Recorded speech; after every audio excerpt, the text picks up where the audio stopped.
Assalamualaikum warahmatullahi wabarakatuh. Jumpa lagi di channel yang keren ini, channel Mas Yano.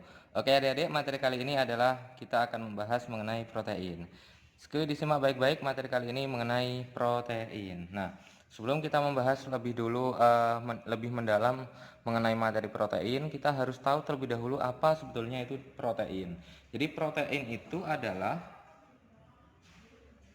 polimer alam yang terbentuk dari monomer-monomer asam amino melalui ikatan peptida atau ikatan amida dalam reaksi polimerisasi kondensasi. Itu adalah pengertian dari protein, adik-adik. Nah, Mas Eno akan menuliskan di sini pengertian dari protein. Jadi, protein itu adalah polimer alam yang terbentuk dari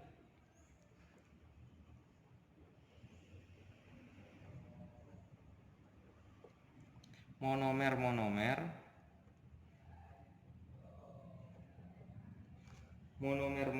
asam amino. Jadi monomernya di sini adalah asam amino.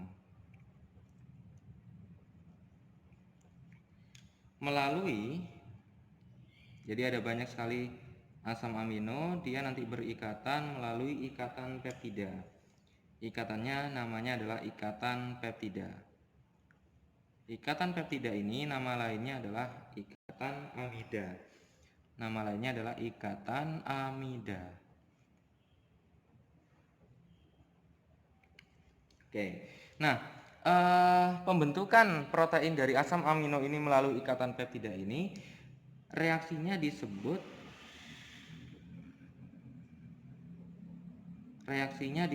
sebagai reaksi polimerisasi kondensasi. Polimerisasi kondensasi. Oke, ini adalah reaksinya. Nah, kalau Mas Yano tuliskan di sini, jadi ada banyak sekali asam amino. Misalkan ada asam amino ya. Ada asam amino lagi. Kemudian dan banyak sekali asam amino, maka ketika ini nanti berikatan, maka dia akan membentuk yang namanya protein dengan melepaskan 1 mol H2O. Oke. Ini banyak NH2O ya, sorry. Kalau asam amino itu, asam amino yang satu berikatan dengan asam amino yang lainnya, maka dia akan melepaskan 1 H2O. Tapi kalau banyak sekali ada banyak asam aminonya, maka H2O yang dilepaskan sebesar N. Oke, nah sekarang sebelum kita masuk kepada protein, maka yang akan kita bahas pertama kali nanti adalah amina, adik-adik. Yang akan kita bahas pertama adalah amina. Sebelum kita masuk ke asam amino, kita harus tahu amina terlebih dahulu. Apa sebetulnya amina itu?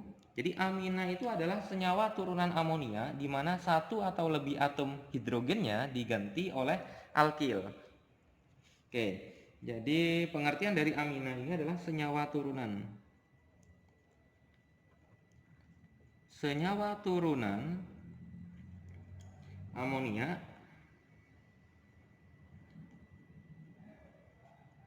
di mana satu atau lebih atom hidrogen diganti oleh alkil.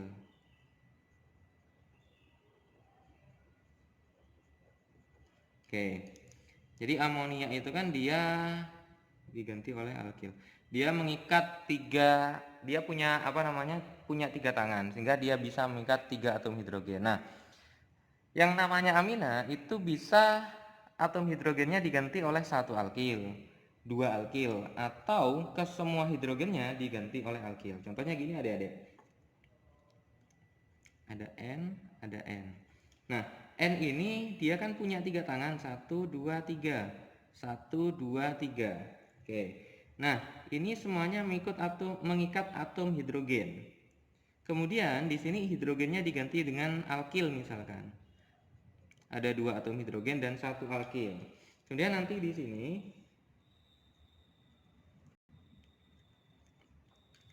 Misalkan di sini ada 2 alkil, di sini ada 1 hidrogen.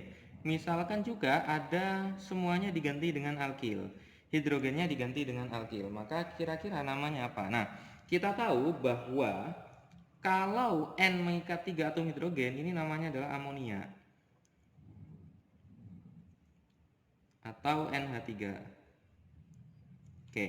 Nah, apabila atom hidrogennya diganti dengan alkil, namanya adalah amonia primer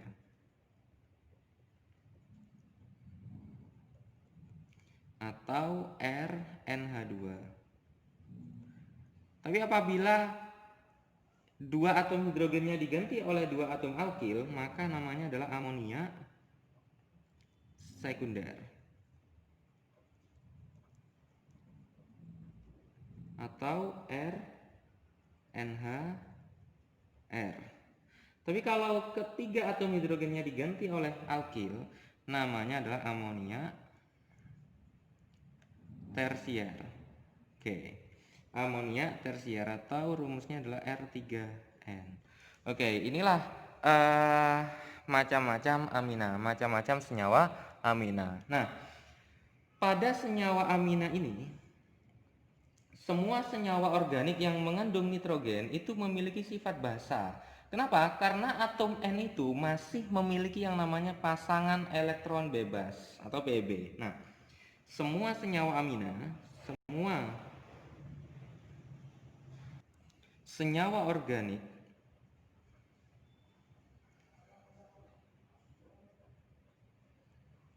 yang mengandung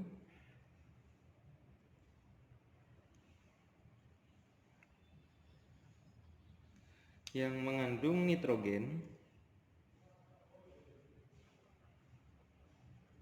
punya sifat basa, memiliki sifat basa.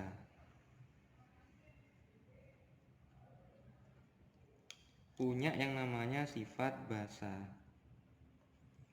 Karena kenapa kok semua nitrogen itu yang semua senyawa organik yang mengandung nitrogen itu kenapa kok bersifat basa? Karena atom nitrogen itu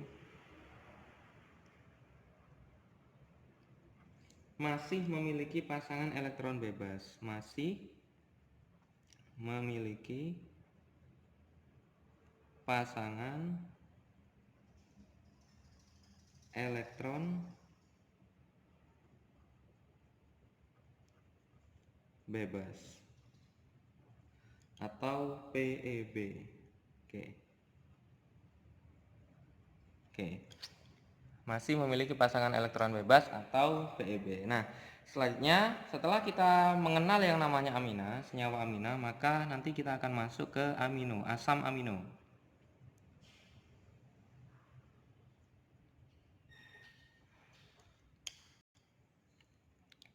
Pengertian dari asam amino sendiri adalah senyawa yang mengandung gugus karboksil, COOH, dan gugus amina. Amina berarti NH2. Jadi asam amino ini adalah senyawa yang mengandung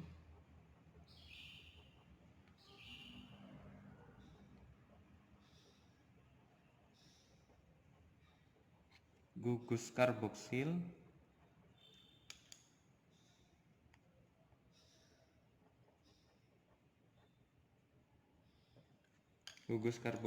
yaitu COOH, dan gugus amina. Gugus amina itu berarti mengandung NH2. Oke. Jadi gambarnya seperti ini adik-adik. CH, sini nanti ada alkil, sini nanti ada NH2, di sini nanti ada COOH. Oke. COOH. Nah, pada asam amino ini ada asam amino esensial dan asam amino non esensial. Ini yang perlu kita pelajari. Jadi ada 20 jenis asam amino yang biasanya sering muncul atau yang perlu kita pahami adik-adik. Mas Yano akan membaginya di sini, membagi 2 kolom. ada asam amino esensial dan ada asam amino non esensial.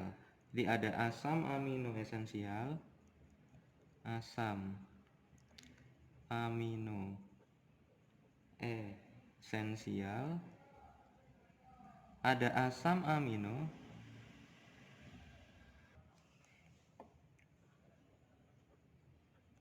non esensial. Oke, ada asam amino non esensial. Nah, pengertiannya terlebih dahulu adik-adik. Asam amino esensial itu tidak dapat disintesis oleh tubuh. Jadi tidak dapat disintesis oleh tubuh.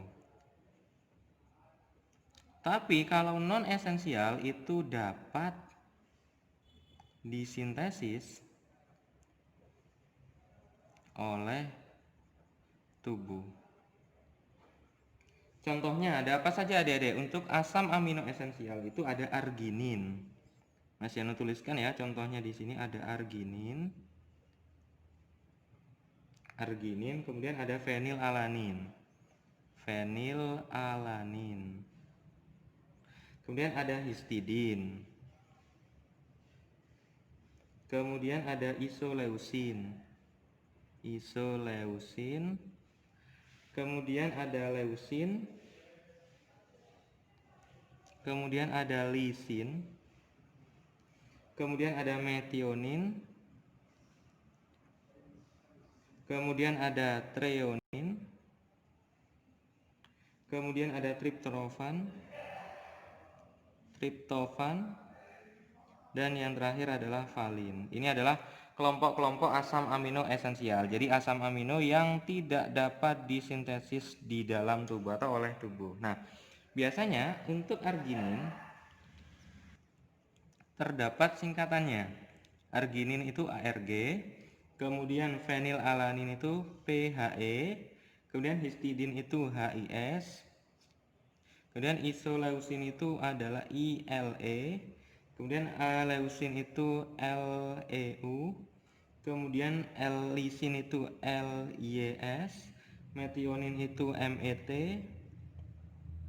treonin itu THR, triptofan itu adalah TRP, dan valin itu VAL. Ini adalah singkatan yang dimiliki oleh asam amino esensial. Nah, sekarang untuk asam amino non esensial juga sama, ada 10 juga.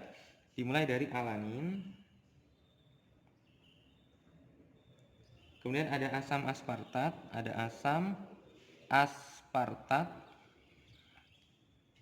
Kemudian ada juga asam glutamat. Kemudian ada asparagin. Kemudian ada glisin, glutamin. Kemudian ada prolin, ada serin, sistein, ada tirosin. Oke. Nah, masing-masing ini juga punya singkatan sendiri adik-adik. Untuk alanin itu singkatannya ada ALA. Asam aspartat itu adalah ASP. Asam glutamat itu GLU. Dan asparagin itu adalah ASN. Glisin itu adalah GLY. Glutamin itu GLN. Prolin itu adalah PRO atau PRO. Kemudian serin itu SER. Sistein itu CYS. Kemudian tirosin itu TYR. Inilah asam amino yang tergolong ke dalam golongan asam amino esensial dan ada asam amino non esensial. Nah, sekarang kita akan mempelajari sifat yang dimiliki oleh asam amino. Jadi kita yang selanjutnya akan mempelajari sifat asam amino.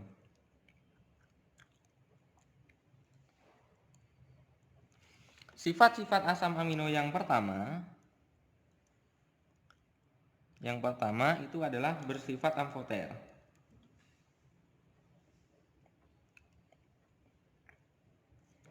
amfoter. Amfoter itu berarti bisa bersifat asam, bisa bersifat basa. Oke. Bersifat asam karena namanya adalah asam amino, adik-adik. Berarti dia punya sifat asam. Kemudian kalau bersifat basa, atau karena dia punya gugus COH, gugus karboksil, sehingga dia bersifat asam. Nah, dia bersifat basa kenapa? Karena dia mengandung atom nitrogen, dia mengandung gugus amina yang memiliki unsur nitrogen, sehingga dia bisa bersifat asam dan bisa bersifat basa. Nah, pada asam amino itu sendiri nanti dia bisa bersifat yang namanya Zwitter ion atau ion Zwitter, dapat membentuk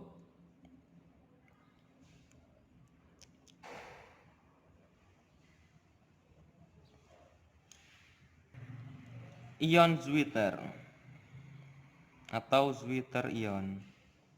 Ion Zwitter itu sendiri nanti seperti ini adik-adik, gambarnya ada CH. Nah, awalnya kan di sini ada COOH. Nah, hidrogennya ini nanti akan berpindah di sini NH3. Sehingga nanti ini memiliki muatan positif, yang ini memiliki muatan negatif. Inilah yang disebut sebagai ion Zwitter atau Zwitter ion. Jadi atom hidrogennya berpindah dari COOH di sini, berpindah ke gugus aminanya, sehingga nanti akan membentuk rumus struktur yang seperti ini. Nah, kemudian pada asam amino ini semuanya optis aktif kecuali glisin nanti. Semua optis aktif, artinya punya atom C chiral, optis aktif. Optis aktif kecuali glisin. Oke. Kemudian yang terakhir, dapat berpolimerisasi membentuk protein. Dapat berpolimerisasi membentuk protein. Oke. Nah, inilah sifat-sifat yang dimiliki oleh asam amino, mulai dari bersifat amfoter, dapat membentuk ion Zwitter atau Zwitter ion. Semua atom C-nya adalah optis aktif atau memiliki atom C chiral kecuali pada glisin. Dan yang terakhir adalah dapat berpolimerisasi membentuk yang namanya protein. Seperti ini tadi adik-adik, asam amino yang banyak, kemudian dia bergabung melalui ikatan peptida, kemudian dia akan membentuk yang namanya ikatan protein dengan melepaskan H2O. Oke, nah kemudian yang terakhir kita dapat menguji protein, ada atau tidaknya protein. Uji protein yang sering kali kita gunakan itu ada 3 adik-adik. Yang pertama ada uji Biuret, yang kedua ada reaksi Santo protein, yang ketiga ada reaksi Milon. Yang pertama adalah uji Biuret. Uji Biuret ini adalah untuk menguji adanya ikatan peptida.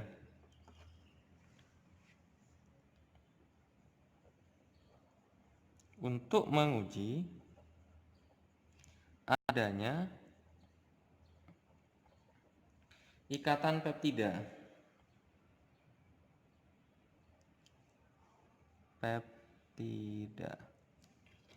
Oke. Yang ditandai biasanya, jika terdapat ikatan peptida itu nanti yang ditandai dengan warna biru.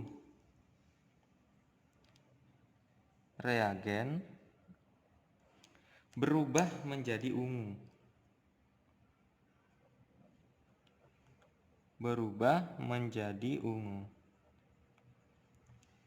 Jadi kalau reagen Biuret itu berubah dari biru menjadi ungu, berarti dia mengandung yang namanya ikatan peptida. Artinya terdapat protein. Oke. Nah, kemudian yang kedua, uji protein yang kedua, ini uji ya. Uji protein. Uji protein yang kedua adalah reaksi Santo protein. Reaksi Santo protein. Reaksi Santo protein ini adalah untuk menguji untuk protein dengan gugus benzena. Jadi ini digunakan untuk protein yang memiliki gugus benzena. Untuk protein dengan gugus benzena.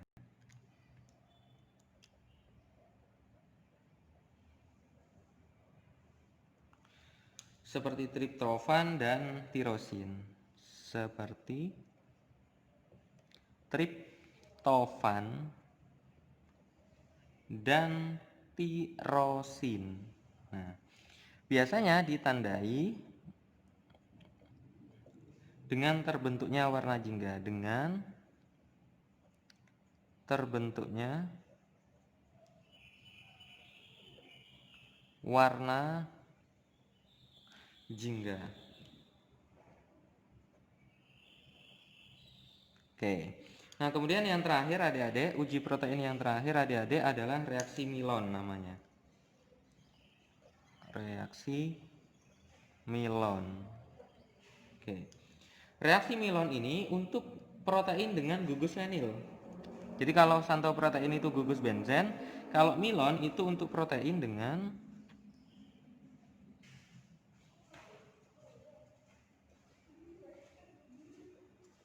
gugus fenil.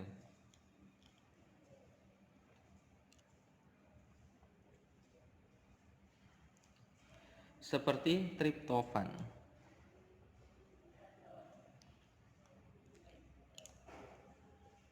Triptofan ditandai dengan terbentuknya warna merah.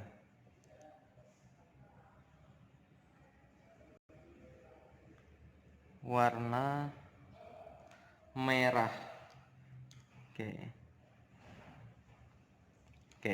Jadi inilah uji protein, ada uji biuret, santoprotein, dan reaksi Milon. Oke adik-adik, sekian pembahasan video kali ini mengenai protein. Jika ada pertanyaan dari video ini, silahkan adik-adik bisa ditanyakan di kolom komentar ya adik-adik. Dan jika adik-adik suka dengan video ini, jangan lupa like, subscribe, comment, and share videonya, agar tidak ketinggalan video-video terbaru dari Mas Yano. Oke, Mas Yano akhiri, wassalamualaikum warahmatullahi wabarakatuh.